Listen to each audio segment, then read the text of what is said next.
मैं ऋषभ पांडे। आज अपने यूट्यूब चैनल ज्ञान जंक्शन पे आइगन वैल्यू हमने पढ़ी थी लास्ट लेक्चर में। आज हम कुछ इंपॉर्टेंट मैट्रिक्स देखेंगे और कुछ ट्रिक्स देखेंगे। आप देखते ही आइगन वैल्यू कैसे बताएंगे। कैरे हैमिल्टन थ्योरम के बारे में जानेंगे, हम जानेंगे डायगोनलिटी क्या होती है किसी मैट्रिक्स की, इन सभी बिंदुओं में बात करेंगे और कुछ रिजल्ट देखेंगे। ठीक है, हमने पढ़ा था आइगन वैल्यू। आइगन वैल्यू क्या होती है आपको बताया था मैंने। आइगन वैल्यू क्या होता है, एक नंबर होता है, स्केलर होता है। अगर मैं कहूं कि lambda is eigen value, lambda क्या है, आइगन वैल्यू है, तो क्या होना चाहिए, this imply A B equal to lambda B. यहाँ पे बी क्या है, ये है आइगन वेक्टर, इसे कहते हैं आइगन वेक्टर। ठीक है, अब कुछ इंपॉर्टेंट मैट्रिक्सेस हैं आप जिनको देख करके उनकी आइगन वैल्यू निकाल पाओगे, देख कर बता पाओगे। जैसे आपने पढ़ा होगा मैट्रिक्स होती है इनवॉलेंट्री। इनवॉलेंट्री मैट्रिक्स क्या होती है, इनवॉलेंट्री मैट्रिक्स जो होती है वो मैट्रिक्स होती है जो क्या होती है ए स्क्वायर इक्वल टू, इसमें आइडेंटिटी आए। ठीक है, अब एक मैट्रिक्स और होती है आइडेंपोटेंट। आइडेंपोटेंट मैट्रिक्स क्या होती है, आइडेंपोटेंट मैट्रिक्स क्या होती है, आइडेंपोटेंट मैट्रिक्स वो मैट्रिक्स होती है जिसमें क्या हो ए स्क्वायर इक्वल टू आ जाए। एक होती है, इसके बाद आती है इनवॉलेंट्री, आइडेंपोटेंट, एक होती है निलपोटेंट। निलपोटेंट इस मैट्रिक्स का क्या होता है, निलपोटेंट मैट्रिक्स वो मैट्रिक्स होती है जिसमें एक ही पावर k करें और जीरो मैट्रिक्स आ जाए। ये तीन मैट्रिक्स हो गई। एक होती है ऑर्थोगोनल मैट्रिक्स या ऑर्थोनॉर्मल बोले, ऑर्थोनॉर्मल बोले। ऑर्थोनॉर्मल मैट्रिक्स क्या होती है, वो मैट्रिक्स जिसमें ए डैश करें इक्वल टू आइडेंटिटी आ जाए।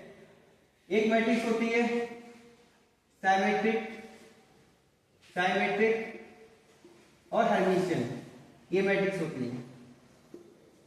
एक मैट्रिक्स और होती है skew symmetric and skew Hermitian. ठीक है, ये मैट्रिक्स है, इन मैट्रिक्स की आइगन वैल्यू आप जस्ट इन अ सेकेंड आप याद कर लो या आप आराम से देख लो कैसे होती है। देखो, इससे पहले मैं आपको बताऊंगा कैरेक्टरिस्टिक पॉलिनोमियल क्या होता है। कैरेक्टरिस्टिक पॉलिनोमियल क्या होता है, ये जो पॉलिनोमियल होता है, अगर मैं आपसे कहूं सी ए ऑफ लैम्डा, ये कैरेक्टरिस्टिक पॉलिनोमियल है। ये कैसे निकलता है, हम क्या करें, ए माइनस लैम्डा आई एक मैट्रिक्स लें और ए माइनस लैम्डा आई को जीरो के ऊपर पुट कर दें, तो ये जो है इससे जो पॉलिनोमियल निकलेगा लैम्डा में उसे कहेंगे कैरेक्टरिस्टिक पॉलिनोमियल। जैसे अगर मैंने मैट्रिक्स क्या ले ली, मैंने मैट्रिक्स ले ली, एक ले लिए, 0 और 3 ले ली, ये मैट्रिक्स ले ली। अगर मुझे इसका कैरेक्टरिस्टिक पॉलिनोमियल निकालना है तो हम क्या करेंगे, ए माइनस लैम्डा आई करेंगे। ए माइनस लैम्डा आई का मतलब क्या होगा, 1 माइनस लैम्डा करेंगे, 0 करेंगे, 0 और 3 माइनस लैम्डा, ये करेंगे, इसको इक्वल टू 0 रखेंगे। अगर मैं इसका डिटरमिनेंट निकालूंगा तो 1 minus lambda, 3 minus lambda equal to 0। ये जो आया ए माइनस लैम्डा आई, ये जो आया इसे कहेंगे कैरेक्टरिस्टिक पॉलिनोमियल ऑफ मैट्रिक्स ए। ठीक है, इसको निकालने का आप इसे ये मैट्रिक्स दी है, ये मैट्रिक्स दी है, तो इसको अगर मैं लिखूंगा इसका कैरेक्टरिस्टिक पॉलिनोमियल एक्स में क्या होगा, तो यहाँ पे ए स्क्वायर दिया है, ए स्क्वायर को लिख लो एक्स स्क्वायर, इसे इधर लाएंगे आई को, आई क्या होता है, इसको लिखेंगे 1, तो इसका कैरेक्टरिस्टिक पॉलिनोमियल क्या होगा, एक्स स्क्वायर माइनस 1। जैसे मैं इस मैट्रिक्स को लिख सकता हूँ ना, A square minus I equal to 0, तो ये क्या हो गया, ये इसका कैरेक्टरिस्टिक पॉलिनोमियल हो जाएगा जो हम इसे एक्स से रिप्लेस कर देंगे। अब मैं कहूँ इसका कैरेक्टरिस्टिक पॉलिनोमियल क्या होगा, सी ए ऑफ एक्स, इसका क्या होगा, इसे अगर मैं ऐसे लिखूं A square minus A equal to 0 आएगा, ए को रिप्लेस कर दो एक्स से, तो एक्स स्क्वायर माइनस एक्स, ये इसका क्या आएगा, कैरेक्टरिस्टिक पॉलिनोमियल आएगा। ठीक है, ये इसका कैरेक्टरिस्टिक पॉलिनोमियल क्या होगा, इसका कैरेक्टरिस्टिक पॉलिनोमियल होगा क्या होगा, एक्स पावर के सी ऑफ ए एक्स। ठीक है, अब एक चीज और ध्यान रखो कि आइगन वैल्यू क्या होती है, रूट ऑफ कैरेक्टरिस्टिक पॉलिनोमियल होती है। रूट ऑफ आइगन वैल्यू की एक डेफिनेशन और है, वो क्या है, आइगन वैल्यू जो होती है वो होती है root of characteristic polynomial, root of C A X. अगर दोस्तों ये रूट है सी ए एक्स का, तो रूट का मतलब क्या होता है कि पॉलिनोमियल को 0 के इक्वल रखो। अगर ये इसका रूट निकालेंगे तो x square minus 1 equal to 0 put करेंगे, दिस इंप्लाई एक्स की वैल्यू क्या है, प्लस माइनस 1। तो अगर इनवॉलेंट्री मैट्रिक्स है तो उसकी आइगन वैल्यू हमेशा या तो प्लस हो जाएगी या माइनस हो जाएगी। ये बात आप हमेशा याद रखें। एक्स का मतलब होता है भाई लैम्डा इक्वल टू एक बार प्लस बनाएगी और माइनस बनाएगी। इनवॉलेंट्री मैट्रिक्स की आइगन वैल्यू कभी भी दो नहीं आ सकती है, कभी भी माइनस तो नहीं आ सकती है, कोई और नंबर नहीं आ सकती। क्या आएगी? या तो प्लस बनाएगी या माइनस का बनाएगी।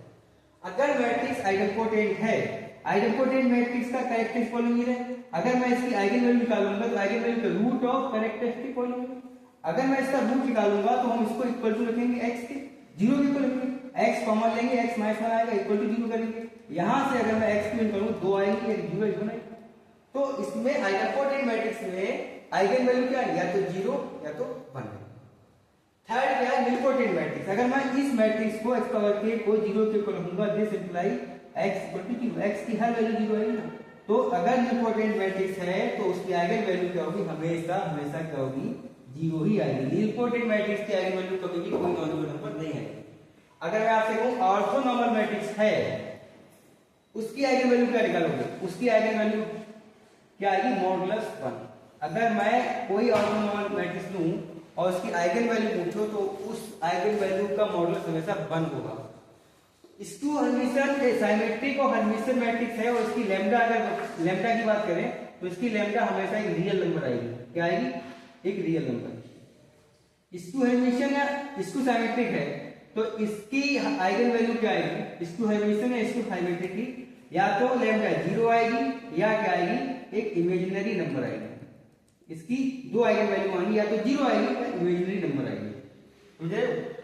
तो इस पे बहुत सारे क्वेश्चंस बनते हैं कि आप अलग अलग टाइप की मैट्रिक्स दी होंगी, वो आपसे डायरेक्ट पूछेगा इसकी आइगन वैल्यू क्या होंगी क्या नहीं होंगी। ठीक है, तो यहाँ पे हमने क्या सीखा? अलग अलग मैट्रिक्स की आइगन वैल्यू। क्योंकि एग्जाम बीएससी के होते हैं तो उसमें एमसीक्यू टाइप के क्वेश्चन आते हैं, तो एमसीक्यू टाइप के क्वेश्चन जो होते हैं उन्हें हम कैसे हैंडल करेंगे। जैसे वो क्वेश्चन पूछ रहा है, हम आपसे कहें which of the following is eigen value of orthonormal matrix.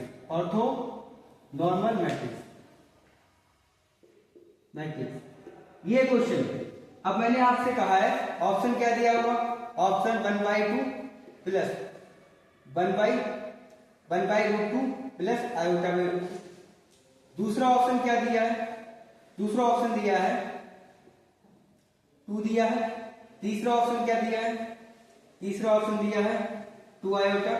चौथा ऑप्शन क्या दिया है? None of these. अब देखो दोस्तों, ऑर्थोनॉर्मल मैट्रिक्स की आइगन वैल्यू क्या होती है? ऑर्थोनॉर्मल मैट्रिक्स की आइगन वैल्यू क्या होती है? उसका मॉडुलस हमेशा क्या होता है? 1 के इक्वल होता है। अगर मैं इसका मॉडुलस निकालूं, अगर मैं लैम्डा इक्वल टू क्या ले लूं? 2i ले लूं और इसका मॉडुलस 1 निकालूं तो क्या आएगा? 2 आएगा।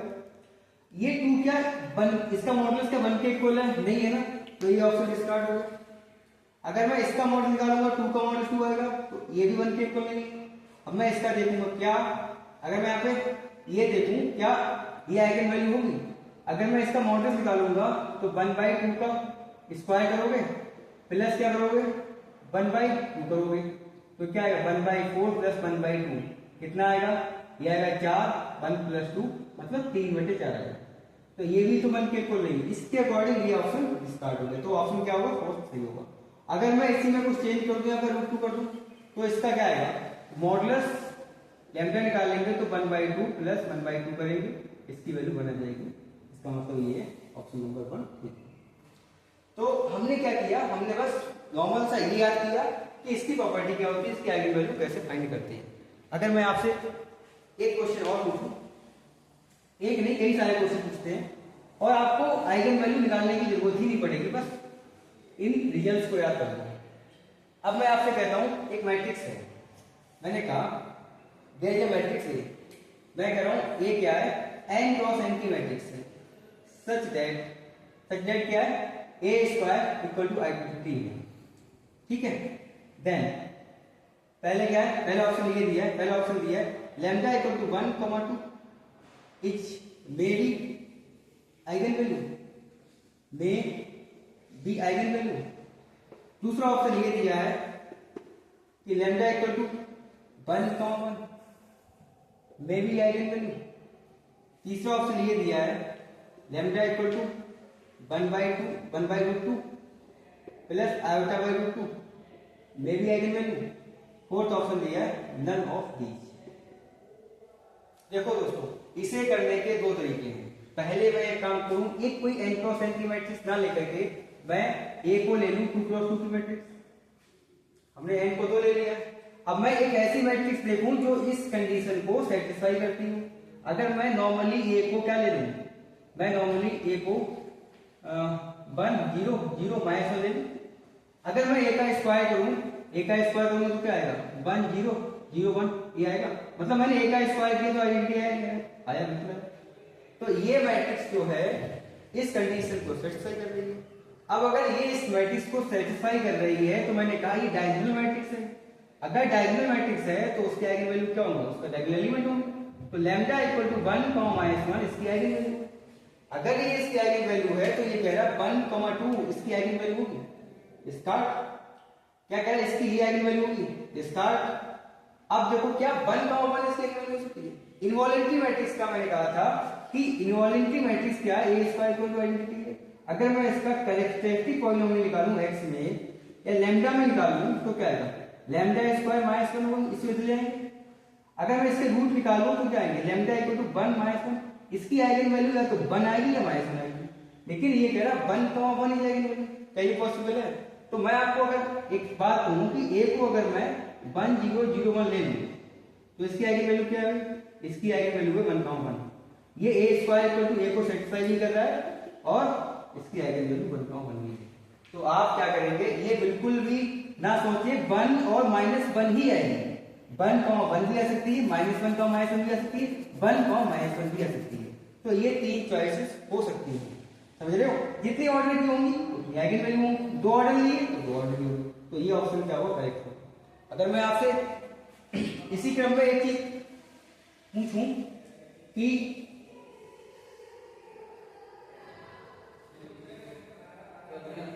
कोई मैट्रिक्स है, अगर मैं कहूं एक मैट्रिक्स है, एक मैट्रिक्स A है, A की पावर k इक्वल टू 0 है, then which of the following is eigen value. वो कौन सी इसकी आइगन वैल्यू है?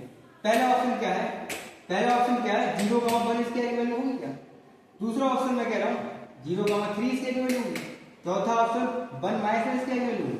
तीसरा चौथा ऑप्शन में कह रहा हूं क्या इसकी आइगन वैल्यू 0 1 या इसकी आइगन वैल्यू क्या 0 होगी। इसका ऑप्शन क्या है? ये मैट्रिक्स कौन सी है, मैट्रिक्स निलपोटेंट है। अगर मैट्रिक्स निलपोटेंट होती है तो इसका CX क्या निकालो, CX निकालने का तरीका क्या है, x की a की जगह x रख दो, पावर k कर दो। अगर मैं इसका रूट निकालूंगा तो x power k equal to 0, मतलब x की कोई भी वैल्यू निकालो 0 ही तो आएगी। मतलब लैम्डा का हमेशा 0 आएगी। अगर लैम्डा हमेशा 0 आएगी, यहाँ बना गया कैंसिल, 3 आ गया कैंसिल, 0 नहीं आ रहा कैंसिल, ऑप्शन नंबर 4 सही। अगर आपसे मैं कहूं कि अब आपने आइगन वैल्यू निकालना सीख लिया, डिफरेंट टाइप की मैट्रिक्स का आइगन वैल्यू आपको निकालना आता है। अगर मैं कहूं कि आपसे पूछूं what is algebraic multiplicity, algebraic multiplicity, ये क्वेश्चन आपको मिल सकता है ऑफ लैम्डा का मतलब आइगन वैल्यू। देखो अलजेब्राइक मल्टीप्लिसिटी को हम am से लिखते हैं। a का मतलब अलजेब्राइक, m का मतलब मल्टीप्लिसिटी ऑफ लैम्डा, ये क्या होती है? तो दोस्तों अगर मैंने एक मैट्रिक्स ए ले लिए, ए मैट्रिक्स ले लिए 2 2 3 0 0 0 0 0 और 0, ये मैट्रिक्स क्या है, डायगोनल मैट्रिक्स है।